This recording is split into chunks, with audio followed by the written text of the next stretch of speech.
I'm going to be talking to Bill Russo, who is the CEO of Automobility, about how giant automakers like General Motors and Volkswagen are falling behind local players in the booming electric vehicle market in China. So, welcome to the interview, Bill. My pleasure. Nice to be here. Now, I saw you quoted in a recent Reuters story, and one of it quoted a young potential EV buyer who said, I wanted an EV, but other than Tesla, I saw a few foreign brands applying advanced smart technology properly. What does that mean, applying advanced smart technology properly to electric vehicles? Oh, well, it means that the car is no longer just a mobility device. It's part of a connected lifestyle. All of the devices that we interact with on a daily basis share something. The trend has been over the past several years has been toward becoming sort of an extension of your connected lifestyle. The places you live, work, and play are the things that you need a car for. It's connecting you between those different spaces. And I think everybody expects to be connected all the time. This ubiquitousness of connectivity and being online and having an experience that can be shareable, not just sharing the ride, but sharing the experience, is something that all of us in today's 21st century are kind of expecting now. And the car should not be the exception, right? That we should be able to access the digital experiences we like all the time. And the car is part of that lifestyle. So the Tiana Cheng, who is the person who was interviewed, said that this is like an iPhone experience, an iPhone on wheels, which was an interesting turn of phrase.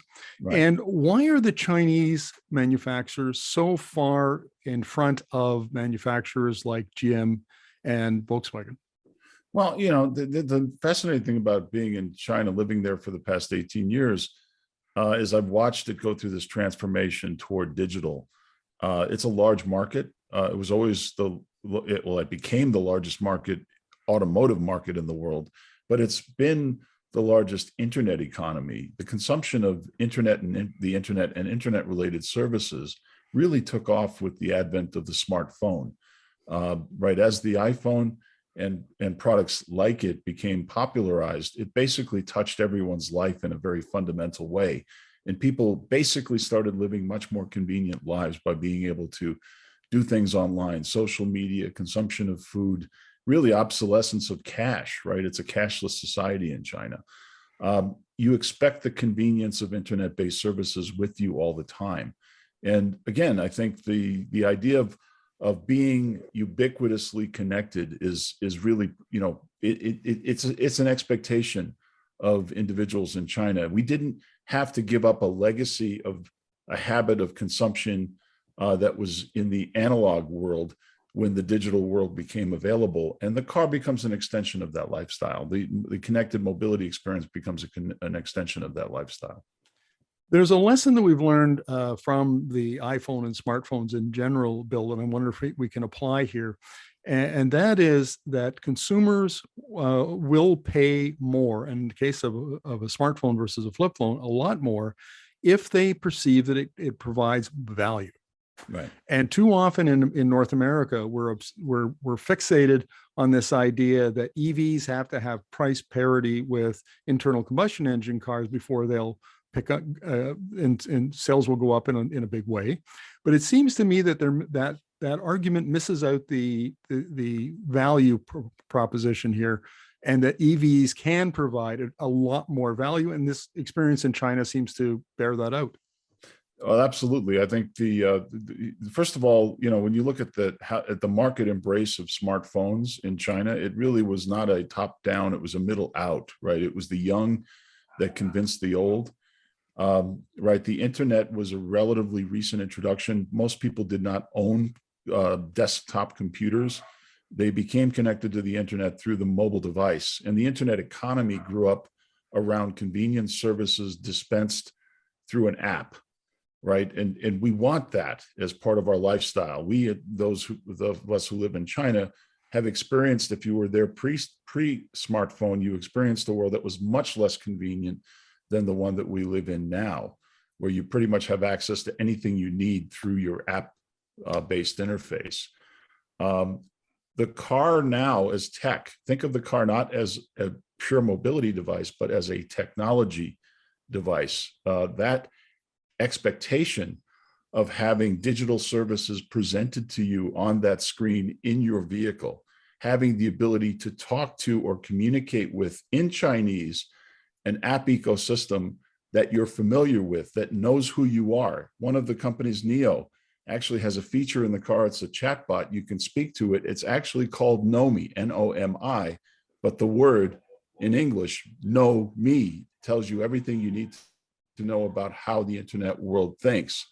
That the device that you interact with is sort of an extension of your connected lifestyle. And you need to be, familiar, you needs to be presenting you with an app ecosystem, a digital experience that you are familiar with. Is this that approach in China, does that then pave the way for further technological advances in e-mobility? And I'm thinking here specifically of autonomous transportation as a service, robo-taxis, that sort of thing. Is that what we're going to see next? Well, first of all, I think if you look at how things have commercialized, at least in the 18 years that I've been there, there's always a hand of public and private collaboration, right? Government and industry, and that intersection point kind of working to pull you towards a future. Yes, the EV is not pure. First of all, if I look at it purely from a hardware standpoint, electrification of the propulsion technology of the car, you could say all of what we've been talking about is a attribute of the EVs that are sold in China, that they're digital, they're tech, and the consumers in China like that. They prefer that. And in fact, Chinese companies lead in the provision of digital experiences that are localized in nature. There was also a large investment in EV infrastructure to make EVs more convenient to charge, own, and operate. People do not drive long distances on high-speed conditions. So, mid-market, good enough performance on the road, safe, those are the attributes that people look for in an EV, and Chinese companies hit the market with products and solutions that were acceptable and even offered them a better connected lifestyle experience.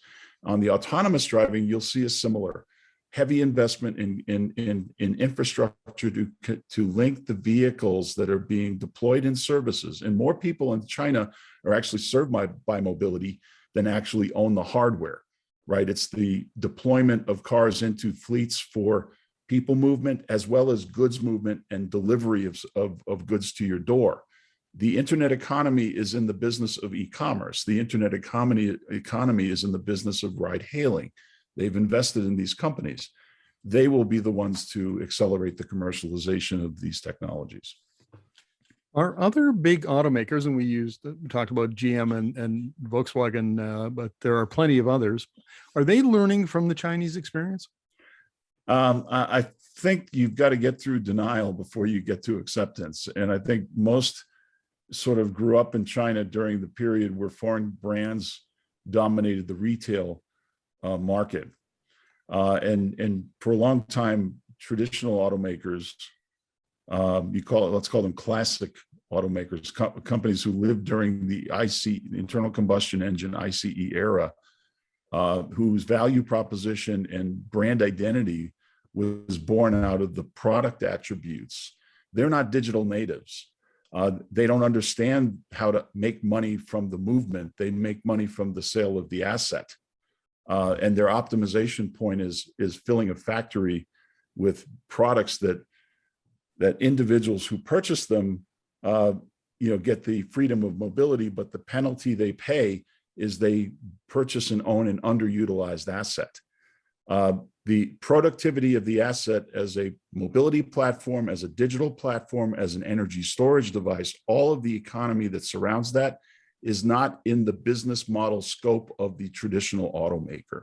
So even if they know it's happening, they're powerless to understand how to commercialize it.